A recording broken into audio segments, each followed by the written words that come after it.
The year is 1453, and the Byzantine Empire, once the mighty heir of Rome, is now little more than a shadow of its former glory.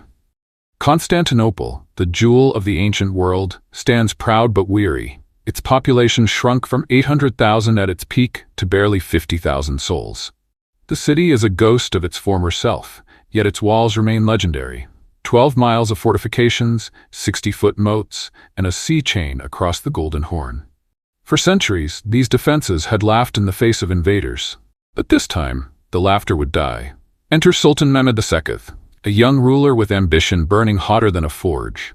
He wanted Constantinople not just as a prize, but as the new capital of his empire.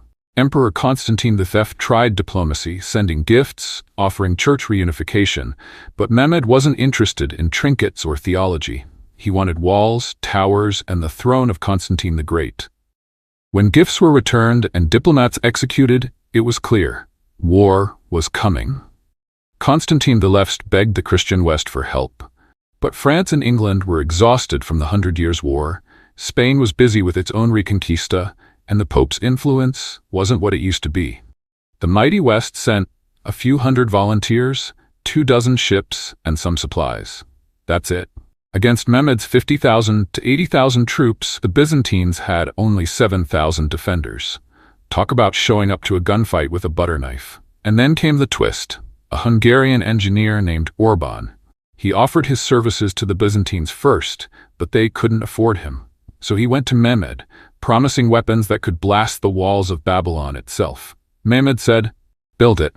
3 months later, Orban unveiled a monster, 27 feet long, fired 600-pound stone balls, range over a mile. Reload time, 3 hours. It was so massive that 60 oxen had to drag it to Constantinople. Mehmed didn't stop at one. He built 70 bombards, turning the siege into the world's first true artillery war. On April 2, 1453, Mehmed's army camped before the Theodosian walls. By April 5th, the Sultan himself arrived, staring across it at Emperor Constantine VI, the last Roman emperor, standing on his walls. The cannons roared, shaking the earth, blasting holes in fortifications that had stood for 1,000 years. The Byzantines fought valiantly. Archers and crossbowmen lined the walls. Small cannons fired back, though their recoil damaged the walls. 26 ships defended the harbor, aided by the giant chain blocking the Golden Horn. But Mehmed's forces were relentless. He secured his rear by capturing smaller Byzantine forts, then focused his fury on the walls. Day after day, the cannons thundered, stone balls smashing towers, defenders scrambling to repair breaches. At sea, the Ottomans faced the infamous giant chain across the Golden Horn, a medieval no-entry sign for ships. Mehmed's fleet was stuck outside, forced to play guard dog rather than attack dog.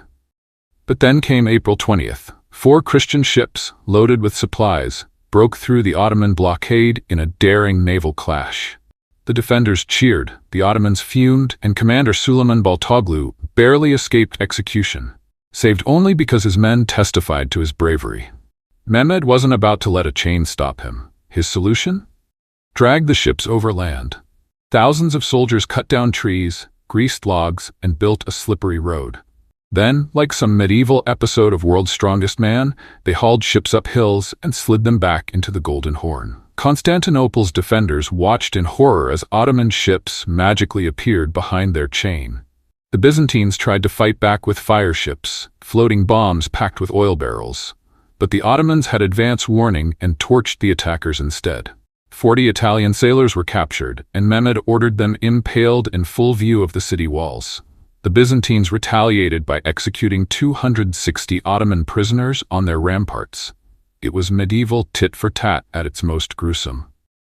Mehmed then tried a new trick, underground tunnels packed with gunpowder to blow the walls sky-high. But the defenders had their own genius. A German engineer named Johannes Grant. He dug counter-tunnels, flooded Ottoman mines with Greek fire, and captured Turkish officers who revealed the rest of the tunnels. By May 23rd, every Ottoman tunnel was destroyed. By late May 1453, the siege had dragged on for nearly 2 months. Mehmed's war council was restless. Casualties were piling up. Supplies were thinning, and whispers spread that Western reinforcements might arrive at any moment. But Sultan Mehmed II was not a man to retreat. He was determined to carve his name into history, and so he ordered one last colossal strike. Shortly after midnight on May 29th, the Ottoman army surged forward in waves. The mighty cannons had already battered the northwest walls, the oldest and weakest section of Constantinople's defenses. Turkish troops poured through breaches only to be met by a ferocious counterattack. The defenders fought like lions, pushing the invaders back with swords, arrows, and sheer desperation. But then came disaster. The Genoese general, who commanded a crucial portion of the defense, was gravely wounded.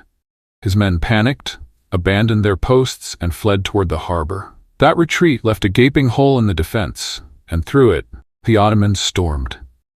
At the walls stood Constantine V, the final emperor of Byzantium, the last Roman emperor. He refused to flee. Some chronicles say he died sword in hand, leading his men in a hopeless charge. Others whisper he took his own life when defeat was certain. Either way, with his death, the Roman Empire itself died. 1,000 years of history extinguished in a single dawn.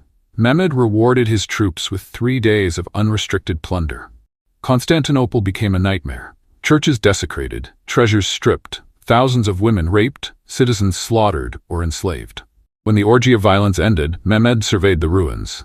Victorious, yet shaken, he is said to have wept, murmuring, "What a city we have given over to plunder and destruction." But history would not remember him as a mere destroyer. No, Mehmed would become Mehmed the Conqueror, the man who ended the Roman Empire and birthed a new one. Constantinople was dead. Istanbul was born. The crescent moon now rose where the eagle once soared. The medieval world had ended. The modern age had begun. This was not just the fall of a city. It was the fall of an empire, the rise of another, and the turning of the tide of history itself. Thanks for watching. Please subscribe, like, and share. Every follow helps grow this channel. See you in the next one.